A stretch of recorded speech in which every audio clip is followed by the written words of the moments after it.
Satu. Shalom semuanya, terima kasih sudah bergabung melalui YouTube Sisi My Church dan juga yang sudah ada di live di Zoom. Senang sekali kita bisa berkumpul lagi bersama untuk belajar lebih dalam mengenai Alkitab. Nah, hari ini kita mau belajar mengenai kitab Ulangan nih.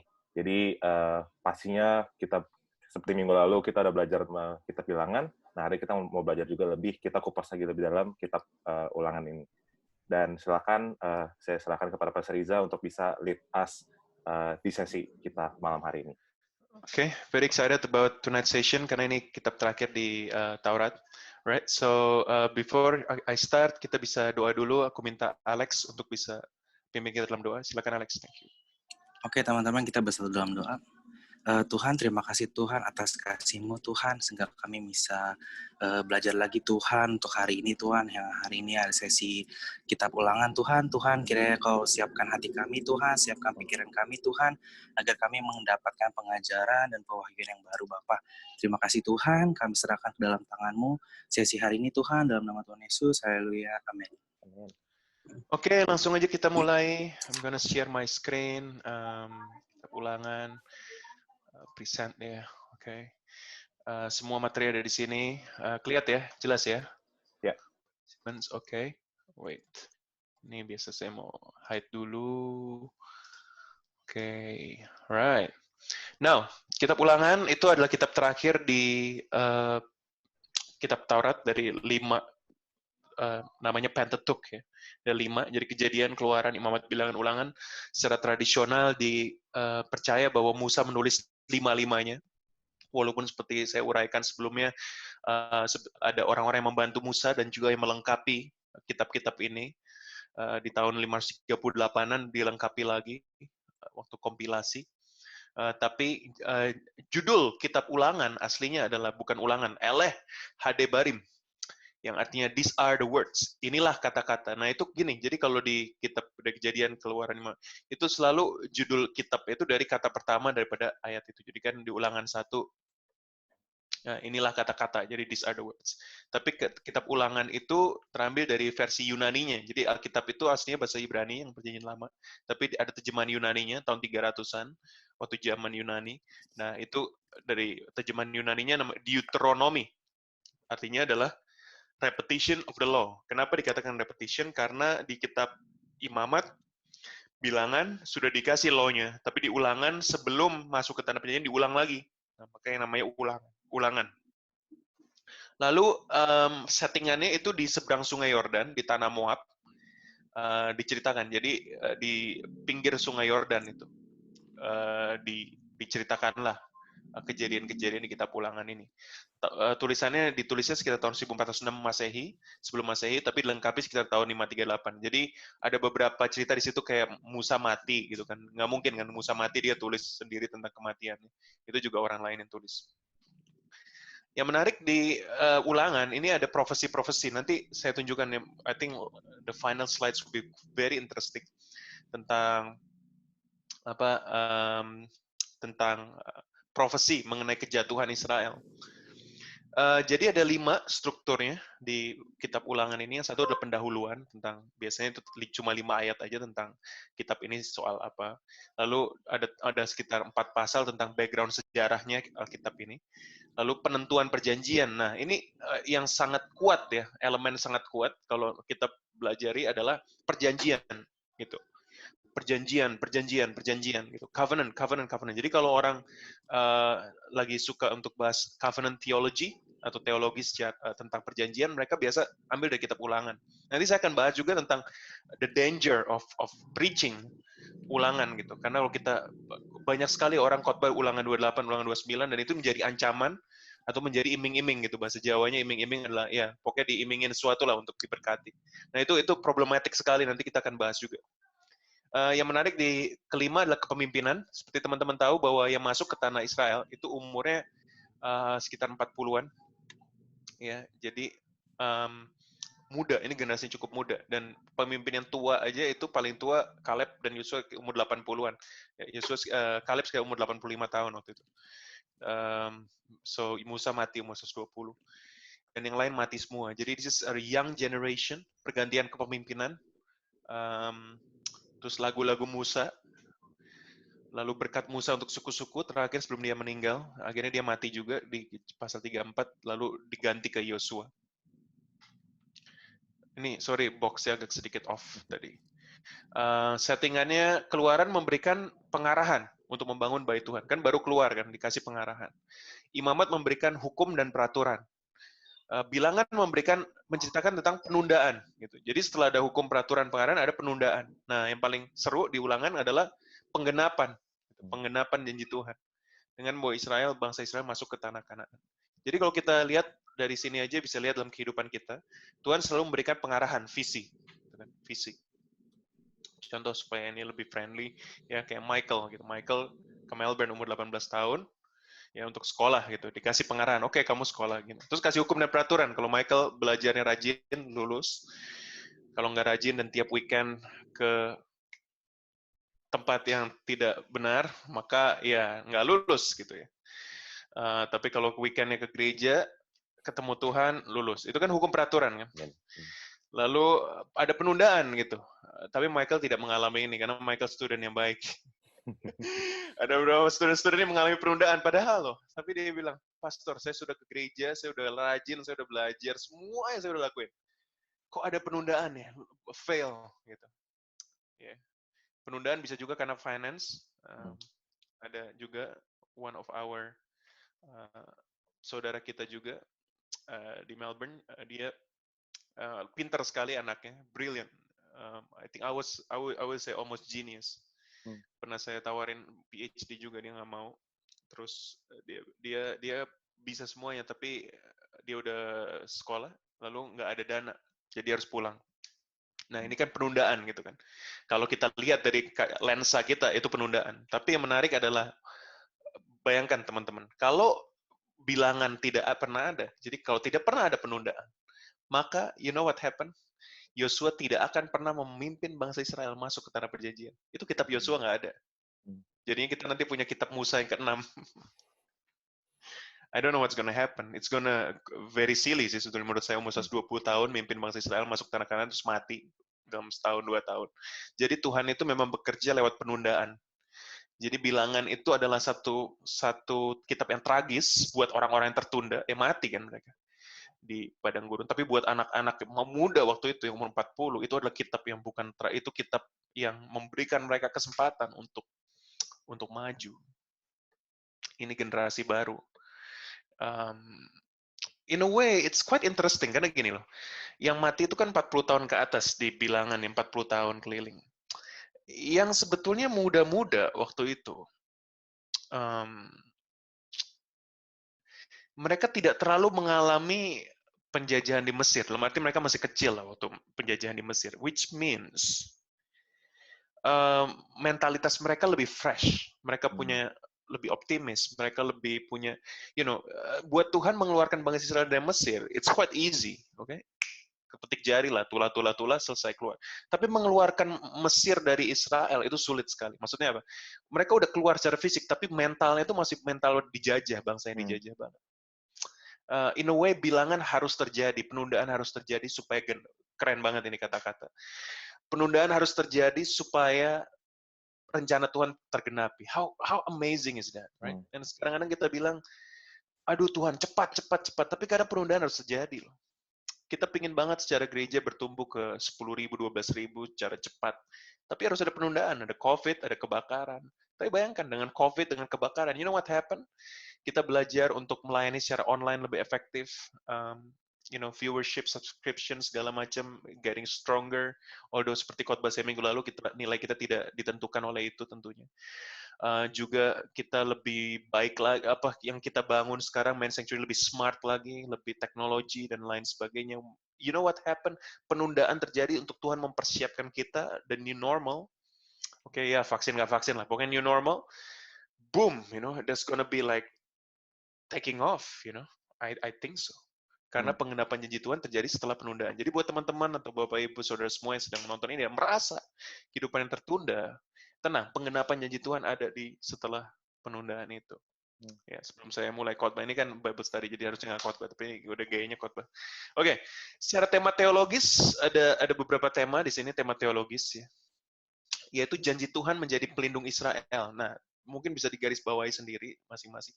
Jika ya, mereka setia kepadanya. Tapi ingat nggak di Perjanjian Baru ada firman Tuhan katakan gini, jikalau engkau tidak setia, aku tetap setia, karena aku tidak bisa menyangkal diriku sendiri. God is faithful, right? Itu beda ya. Kalau di Perjanjian Lama, lu nggak setia, bye, gitu. Kecuali bertobat lah. Ya, I would say Daud setia, menurut Daud setia, tapi Daud melanggar. Beda kan, orang melanggar dan ada kata-kata berubah setia itu dari menyembah Tuhan menjadi menyembah Baal. Daud nggak pernah menyembah Baal, right? So janji Tuhan ada syaratnya, yaitu prinsip perjanjian. Ulangan 28, Ulangan 29 bisa dibaca sendiri. Hal ini akan terjadi jika kamu ikuti perintahku, diberkati. Jika kamu ini kutuk, wah jadi bertolak belakang. Lalu mempersiapkan generasi baru bangsa Israel menjadi kingdom representatif yang dijanjikan Tuhan kepada Abraham. Yang menarik kan Abraham itu dipanggil di tanah, ya, dia keluar dari Ur Kasdim ke tanah perjanjian. Cucunya, cicitnya Yusuf bawa keluarganya balik ke Mesir karena kelaparan, right? Sekarang balik lagi ke tanah perjanjian. Nah, ini ada love relationship juga antara Tuhan dan umatnya, love relationship. Dan juga secara teologis ulangan ini mempengaruhi penulisan-penulisan kitab selanjutnya. Jadi Yosua sampai raja-raja itu dipengaruhi sekali oleh ulangan. Tawarik tidak terlalu, karena sekali lagi Yosua raja-raja ditulis di tanah pembuangan. Tawarik ditulis waktu orang sudah kembali dari tanah pembuangan. Dan Yeremia, beberapa nubuatnya juga terpengaruh dengan kitab ulangan. So it's very interesting. Nah, ini buat saya perenungan dari kitab ulangan yang paling menarik adalah ayat ini. Jadi, teman-teman bisa lihat di sebelah kanan, itu tentara Romawi. Ya. Nah, coba kita perhatikan, ini agak panjang ayatnya, Ulangan 28 ayat 49. Tuhan akan mendatangkan kepadamu suatu bangsa dari jauh, dari ujung bumi, seperti Raja Wali, yang datang menyambar suatu bangsa yang bahasanya engkau tidak mengerti. Oke? Garang mukanya, tidak menghiraukan orang tua, tidak merasa kasihan kepada anak-anak, memakan habis hasil ternakmu. Ini bangsa yang sadis banget. Jadi kalau saya interpretasi ini, menurut saya ada 4 bangsa yang menjajah Israel. Babilonia, Persia, Yunani, dan Romawi. Babilonia itu Arab, Persia itu Iran, sekarang ya Iran. Lalu Yunani, ya sekarang masih ada Yunani, dan Romawi. Romawi sekarang kayak Itali gitu-gitu, udah bangsa Romawi sudah nggak ada. Nah, tapi dari pasal ini, yang saya lihat adalah ini definitely tentang Romawi. Kenapa? Romawi bangsa paling sadis. Karena kalau raja-raja lain, Nebukadnezar, Koresi, Darius di Persia, itu cukup baik ya, dalam arti di Alkitab cukup friendly gitu. Bahkan Ahasiweros, Artasasta, mereka mengirim juga Ezra, Nehemia kembali ke tanah perjanjian dengan emas juga. So, but Romawi paling sadis sih. Romawi is the paling cruel, paling violent. Jadi ini, dan ini yang menarik, lihat di sebelah kanan itu gambarnya, ada apa? Raja Wali kan? Nah ini, seperti Raja Wali yang datang menyambar. Jadi Romawi itu lambangnya Raja Wali. Sudah dinubuatkan di tahun 1406 sebelum Masehi loh. Padahal Romawi baru masuk tahun 200 atau tahun 100-an sebelum Masehi. Ya, zaman Julius Caesar, Cleopatra, itu tuh, itu semua. Ya, itu it's real. Oke, so ini udah dinubuatkan. Yang menarik kan begini, Ulangan 28 bicara berkat, tapi di akhir ayatnya dikasih tahu, by the way, kamu akan dijajah gitu. Aneh kan, dikasih tahu berkat tapi you gonna fail gitu. Dan Tuhan tahu you gonna fail dan akan dijajah gitu. Jadi yang menarik dari Tuhan adalah walaupun dia tahu, dia tetap memberi kesempatan buat bangsa ini untuk mencoba hidup sesuai dengan peraturannya. Itu kayak Tuhan Yesus, dia tahu dari detik awal dia rekrut Yudas Iskariot, dia tahu this person is going to betray me. Yet he gave him a chance untuk melayani Tuhan. Dan sampai sekarang saya percaya secara teologis bahwa kalau Yudas Iskariot mau bertobat, dia bisa tetap dipakai Tuhan. Itu pilihan dia bunuh diri, right? Sayang sekali. Now, yang menarik begini, sekali lagi dari Ulangan 28-an ini adalah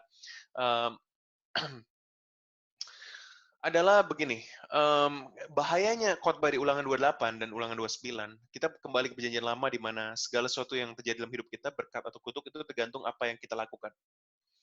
Dengan itu berarti kalau teman-teman diberkati, it's because you obey God, right? Kalau dikutuk berarti you did not obey God. Nah, berarti itu bukan kasih karunia, kalau misalnya kita diberkati karena ulangan 28, kita dikutuk karena ulangan 29, maka um, what is the role of grace gitu? Apa itu kasih karunia? Nah, dari kehidupan bangsa Israel kita tahu bahwa apa? Everybody failed ulangan 28. Nggak ada yang bisa memenuhi ulangan 28. Berpegang penuh pada ketetapanku. Daud aja gagal.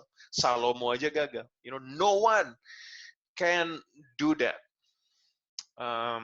Ya mungkin sedikit sekali orang, mungkin ya Elia gitu kan, yang you know terangkat sama Tuhan gitu. Maybe Elisa, maybe Yeremia, maybe you know you can mention lah few names in the Bible yang benar-benar gitu dalam ribuan tahun, oke?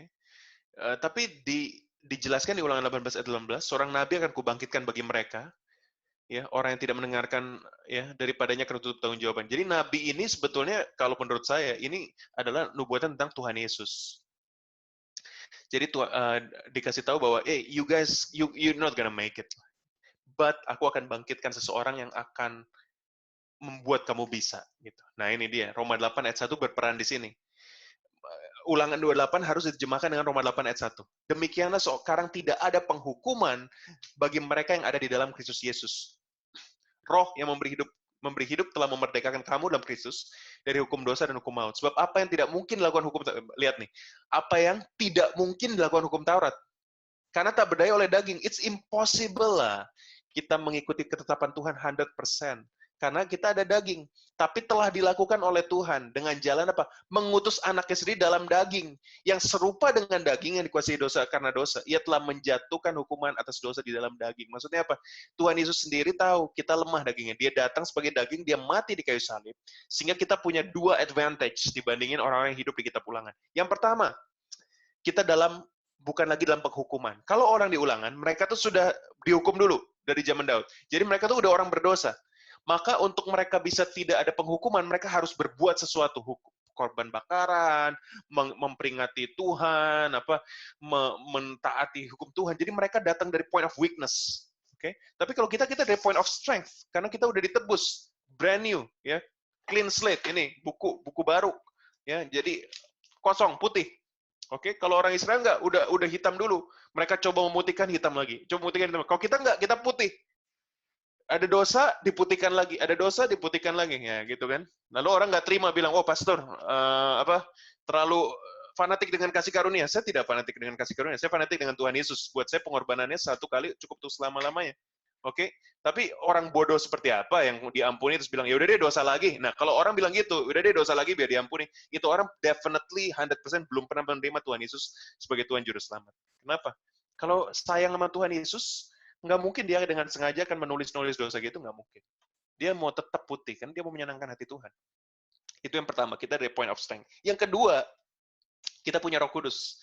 Bangsa Israel nggak punya Roh Kudus. Roh sendiri yang ingat daging itu lemah, roh penurut tapi daging lemah. Jadi perkuat Roh Kudus. Maksudnya kalau Roh Kudus yang mengambil alih kehidupan kita bisa lebih mematuhi perintah Tuhan dibandingkan orang-orang yang hidup di perjanjian lama. Walaupun ya itu ya many things happen lah. Maksudnya kita juga walaupun ada Roh Kudus, kadang-kadang daging kita lemah and all that.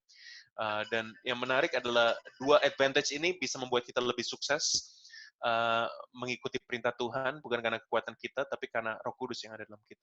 So, inilah the danger of khotbah di kitab Ulangan. Alright, terutama Ulangan 28, Ulangan 29. Dan I wanna advise everybody kalau lagi baca perjanjian lama selalu try to look at the perjanjian lama dengan lensa kasih karunia Tuhan, karena akan beda sekali. Saya terjebak kenapa saya pengen bahas Ulangan 28, Ulangan 29 ini? Karena saya terjebak di hukum ini for about 6 tahun. Ya mungkin 6 tahun dari lahir baru.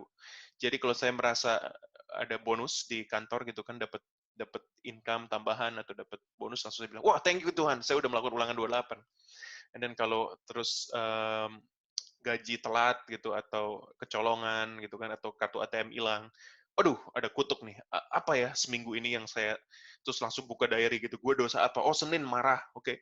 Selasa bohong, iya ini bohong. Aduh, sorry Tuhan ya, saya tulis semua. Ya jangan kutuk lagi Tuhan ya, padahal Tuhan di atas bilang, wah kamu Ulangan 28 nggak baca Roma 8 ayat 1, di mana Tuhan Yesus sendiri yang sudah datang dan menebus kita.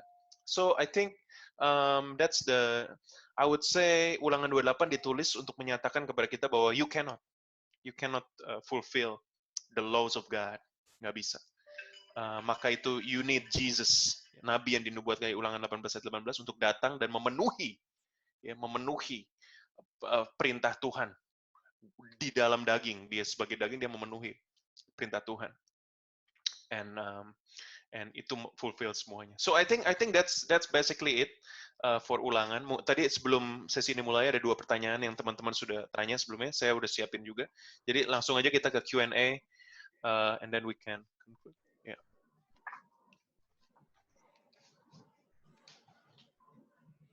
Aku Iya. mau nanya. Iya. Iya. Iya, kalau jadi yang di Ulangan 11 ayat 25 itu kan dia Tuhan sempat mention kan kalau misalnya Tuhan pernah bilang kayak tidak ada yang akan dapat bertahan menghadapi kamu gitu kan. Tuhan bilang Tuhan sempat bilang kayak gitu. Nah, tapi kan kenyataannya bangsa Israel itu juga sempat kalah gitu. Itu artinya gimana? Kalau maksudnya apakah janjinya Tuhan tidak terpenuhi kah? Yeah. Okay, that's a really good question. Jadi, I think tenses-nya di ayat ini perlu dilihat. Jadi waktu Tuhan bilang, tidak ada yang akan dapat bertahan menghadapi kamu, .2, Tuhan Allahmu akan membuat seluruh negeri yang kau injak itu menjadi gemetar dan takut kepadamu, seperti yang dijadikan Tuhan kepadamu, itu waktu pertama kali memijak. Ya memang mereka ketakutan sih melihat bangsa Israel mau datang ini. Jadi waktu pertama kali memijak, benar ini, nggak tahan dia lawan Israel. Tapi ini juga Ulangan 11 bergantung kepada Ulangan 28. Jadi kalau bangsa Israelnya tidak taat, nah ini makanya ini namanya conditional victories. Kalau pas mereka nggak taat, akhirnya kalah juga. Itu Yosua dia nggak ingat kan, ada kota kecil namanya Ai. Dia nggak bisa ngalahin kota kecil ini. Padahal udah kirim pasukan apa, dia nggak bisa ngalahin. Gitu. Itu karena ada ketidaktaatan di salah satu pengikutnya. Gitu. Jadi, dan itu berapa kali terjadi bangsa Israel itu kalah karena tidak taat. Jadi ini I would say conditional victories. Jadi bukannya Tuhan tidak memenuhi janjinya, tapi karena janji-janji itu berdasarkan kondisi, conditional victories. Sedangkan di Alkitab Perjanjian Baru ada kondisi juga kalau kita mau menang. Kondisinya adalah kita percaya kepada Tuhan Yesus. Gitu. Itu satu-satunya kondisi perjanjian yang kita pegang. Kita percaya kepada Dia, kita percaya menghidupi, nggak cuma percaya gitu kan, mengaku dengan mulut, tapi juga menghidupi pengorbanannya. Maka kita menang bersama dengan dia. Bahkan saya pernah khotbah juga tentang COVID gitu ya. Kalau pun orang amit-amit tapi meninggal karena COVID, itu bukan kalah. Tapi dia sudah menang bersama Kristus. Dia udah mengalahkan maut. Dia hidup di surga, selamat gitu kan. Kita sempat ngobrol kemarin, kita kan ini crazy year ya, dari 2019 ke 2020 kan. And then our senior pastor, almarhum, tahun lalu kan dipanggil Tuhan, kita bilang, wow, sometimes we said like, Pastor Lucas has won gitu, karena this doesn't have to experience menggembalakan secara online, lalu COVID gitu kan, mengerikan seperti ini, dia udah menang gitu, dia udah mengalami semuanya. Jadi di Perjanjian Baru tidak conditional, kondisinya hanya percaya kepada Kristus. Tapi di Perjanjian Lama conditional sekali. Bangsa Israel kalau menang itu harus benar-benar mentaati sekali loh. Bahkan ada prosedurnya juga, kalau perang harus lakuin ini, lakuin itu, macam-macam gitu. Ada ritual-ritual yang mereka harus kerjakan juga untuk memenuhi kondisi kemenangan itu. Yeah. Good question, Shirley. I hope it answers. Yep. Thank you, Ko. Ya, mungkin ada pertanyaan lagi tentang Ulangan.